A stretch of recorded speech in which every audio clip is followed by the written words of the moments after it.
قرآن مجید میں 5 جگہ اللہ کے حق کے بعد فوراً والدین کا حق ہے. وَقَضَىٰ رَبُّكَ أَلَّا تَعْبُدُوا إِلَّا إِيَّاهُ وَبِالْوَالِدَيْنِ إِحْسَانًا. تیرے رب نے فیصلہ کر دیا ہے کہ اس کے سوا کسی کی بندگی نہیں کرو گے اور والدین کے ساتھ نیک سلوک کرو گے. اللہ کے حکم کے بعد، اللہ کے حق کے بعد والدین کا حق ہے. سورہ لقمان میں انشکر لی ولوالدیک، شکر ادا کرو میرا بھی اور اپنے والدین کا بھی. اور سورہ بنی اسرائیل میں تو کیا تفصیل آئی ہے.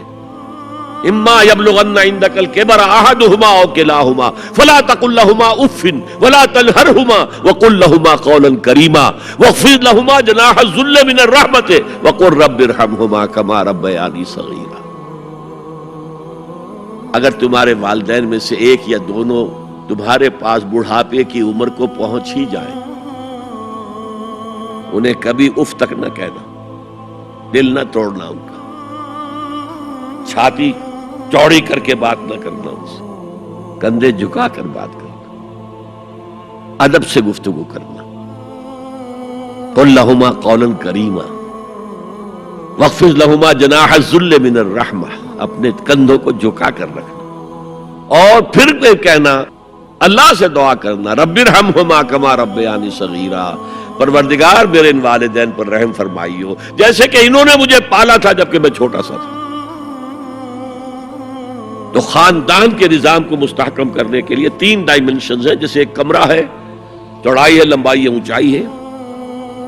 پہلے تو شوہر اور بیوی کے درمیان بانڈ آف لو. اب یہ شوہر اور بیوی پیرنٹس بن گئے ہیں، والدین بن گئے، اولاد آ گئی. سیکنڈ ڈائمنشن ایڈ ہو گئی، ادب، عزت. اور بہن بھائی ہیں، اخوت، جس کو کہ وہ کہہ رہا ہے جی ویلز بھی، فریٹرنٹی.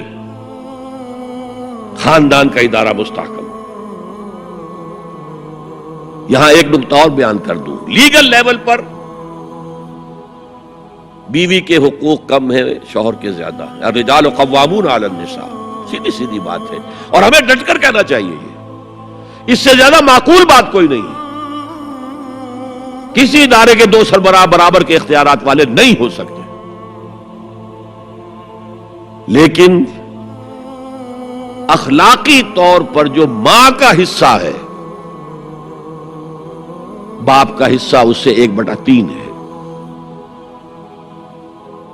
قرآن مجید میں آیا ہے نا، حملتہ امہ وہنا علی وہن وفصالہ فی عامین ان اشکر لی ولوالدیک. اسے اٹھائے رکھا اس کی ماں نے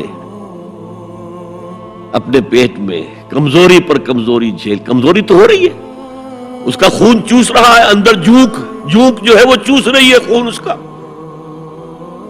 اور سب ماؤں کو تو اتنی نرشمنٹ موجود نہیں ہوتی کہ آپ پریگننسی میں اس کے لیے ضروری نرشمنٹ فراہم کر دیں. وہنن علی وہن، کمزوری پر کمزوری جھیل کر بھی اپنے پیٹ میں اٹھائے رکھا. وفصالہ فی عامین، اور پھر دودھ چھڑانا ہوا 2 سالوں میں.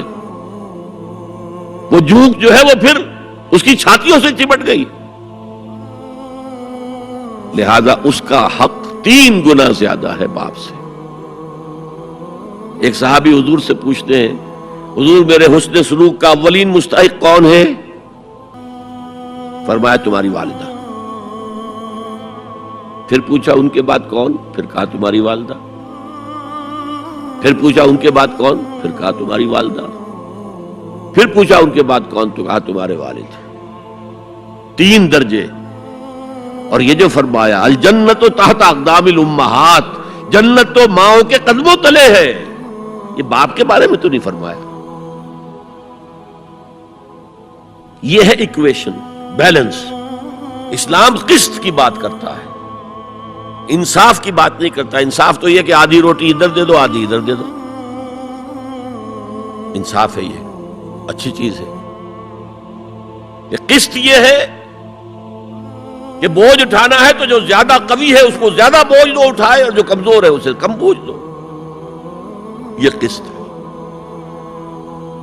تو اسلام نے عورتوں پر ذمہ داریاں کم رکھی، ان کے اختیارات کم رکھے، لیکن اولاد پر حق ماں کا 3 درجے فائق رکھنا.